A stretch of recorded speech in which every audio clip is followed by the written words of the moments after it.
بسم اللہ الرحمن الرحیم نحمدہ و نصلی علی رسولہ الکریم اما بعد۔ دوستو عزیزو، اللہ تعالیٰ کا وعدہ ہے کہ جو بندہ میری اطاعت میں زندگی گزارتا ہے اس کی زندگی پر لطف بنا دیتا ہوں۔ اس کے کیا معنی ہے کہ بھئی پر لطف یعنی اس کا ایسے لطف ملتا ہے۔ وہی دال روٹی اللہ والے بھی کھاتے ہیں، وہی روٹی اللہ کے نافرمان بھی کھاتے ہیں، لیکن اللہ کے دال روٹی میں اتنی لذت مزہ ملتا ہے کہ اللہ کے نافرمان لوگوں کو کسی بریانی میں مزہ نہیں ملتا، کیونکہ یہ اللہ تعالیٰ کے خاص بندے اللہ ہر چیز ہر نعمت کو اللہ تعالیٰ کی طرف منسوب کرتے ہیں۔ دیکھتے ہیں سب سے پہلے جو چیز نعمت ملتی ہے تو سب سے پہلے ان کا دل اللہ کی طرف متوجہ ہوتا ہے، شکر بجا لاتے ہیں، پھر دنیا میں آتا ہے۔ تو یہ چیز یہ ہے کہ جو پہلے ان کی نگاہ اللہ کی ذات پر ہے اور اللہ تعالیٰ ہی پر منعیم پر دیکھتے ہیں، تو منعیم کو یاد کرنے کی وجہ سے ہر نعمت جو ہے ان کے لیے ایک جو ہے لطف بن جاتی ہے۔ اور منعیم کو جو بھول گیا اس کی کوئی چیز، منعیم جو نعمت دینے والی چیز کو جو بھول جاتا ہے اس نعمت سے اس کو فائدہ نہیں ہوتا۔ نعمت کا فائدہ اٹھانا ہے تو منعیم کو یاد کرنا ہوگا۔ اور ہم سب چیز جانتے ہیں، دیکھیے اللہ تعالیٰ ہم کو معلوم ہے کہ صحت دینے والی اور بیماری جانے والی ذات اللہ کی ہے، اور مال دینا ہے، غربت آتی ہے، سب اللہ کی طرف سے ہے۔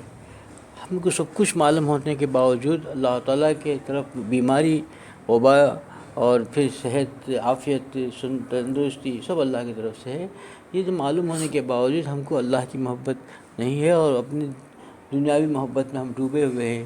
کوئی بیوی کی محبت میں، کوئی بچوں کی محبت میں، کوئی اپنی جو ہے جو تجارت ہے اس کی محبت میں ڈوبا ہوا ہے۔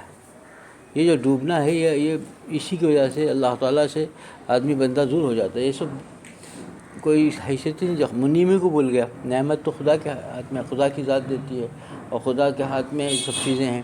یہ چیزیں کچھ نہیں دے سکتی، کتنا بڑا کاروبار ہو، اللہ تعالیٰ اگر نہیں چاہے تو کاروبار سے کچھ نہیں چلتا۔ کروڑوں کا کاروبار ٹھپ ہو جاتا ہے منٹوں میں، اور معمولی انسان کہیں ترقی کر جاتا ہے۔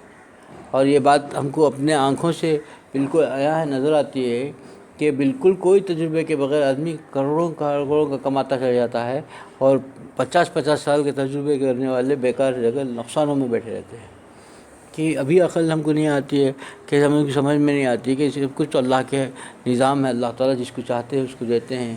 بس ہم کو تو جو ہے اسباب کے درجے میں کوشش کرنے کا حکم ہے، لیکن اللہ تعالیٰ ہی پر پورا نگاہ توکل کرنا چاہیے۔ ہم کو سب چیز معلوم ہے، جیسے دیکھو حضور اکرم صلی اللہ علیہ وسلم کو اللہ تعالیٰ نے دنیا میں بھیجنے کے بعد یہی فرمایا کہ بہترین نمونہ میں نے آپ کو دے دیا۔ نمونہ سے مراد کہ ہر چیز پر، یعنی ایک ایک سنت بھی ہمارے لیے نمونہ ہے، ایک ایک سنت بھی زندگی کے لیے وہ نمونہ ہے۔ اور اس نمونے کو چھوڑ کر کے بہترین کا جملہ جب خالق و مالک دونوں جہاں کا بادشاہ کہہ رہا ہے، خالق و مالک کہہ رہا ہے کہ اس سے بہتر ہو ہی نہیں سکتا، تو ہماری زندگی اگر بہترین ہونا ہے تو اس سنتوں کو، ایک ایک سنتوں کا عاشق ہونا ہوگا، ایک ایک سنتوں پر مٹنا ہوگا۔ اس کے بغیر تو آدمی بہترین ہو ہی نہیں سکتا۔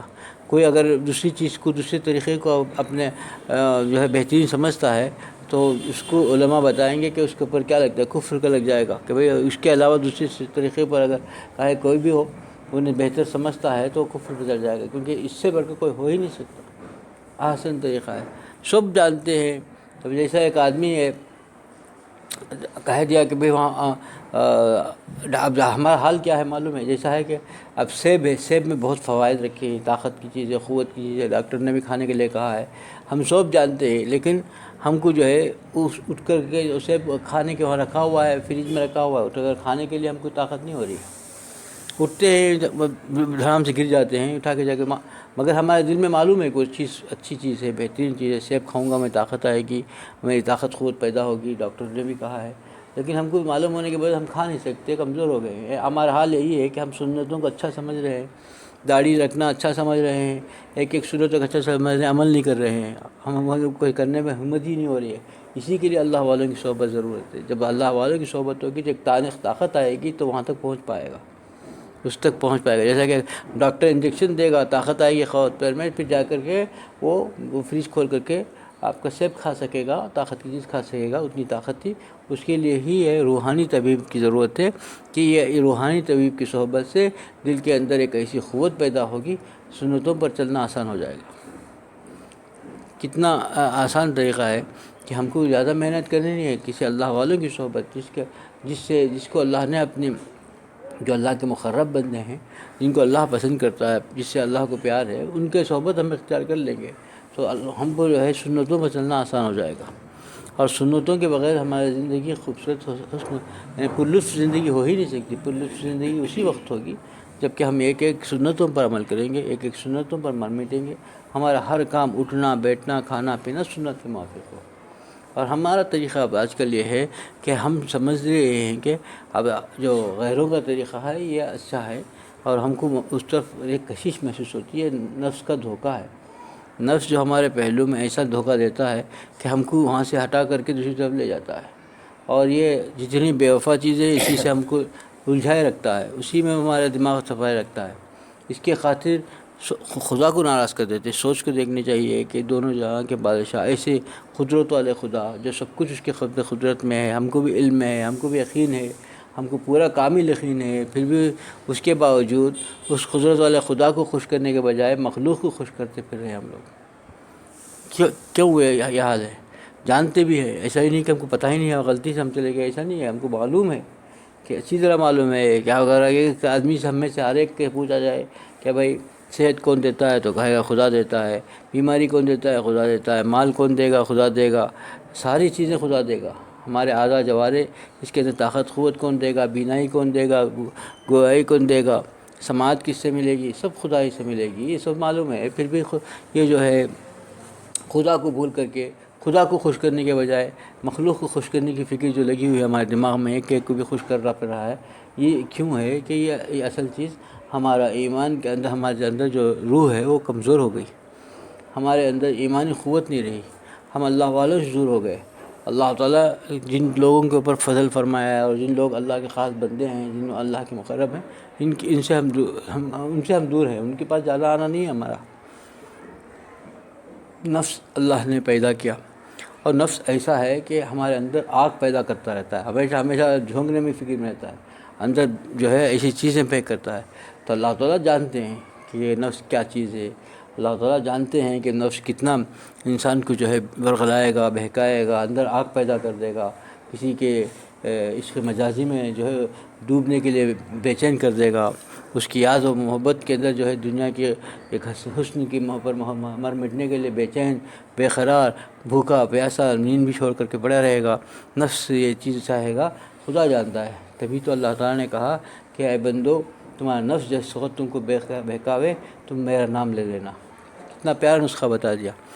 تو اللہ کو یاد کرے گا، اللہ کا ذکر کرے گا، نفس جو ہے خود بخود جو ہے ٹھنڈا ہو جائے گا. بہت آسان نسخہ ہے. نفس کو ٹھنڈا کرنا ہے، نفس کے بہکارے سے بچنا ہے، نفس کا جو اندر آگ لگا رہا ہے نفس، اس سے بچنا ہے تو اس کا اللہ کا ذکر کرو.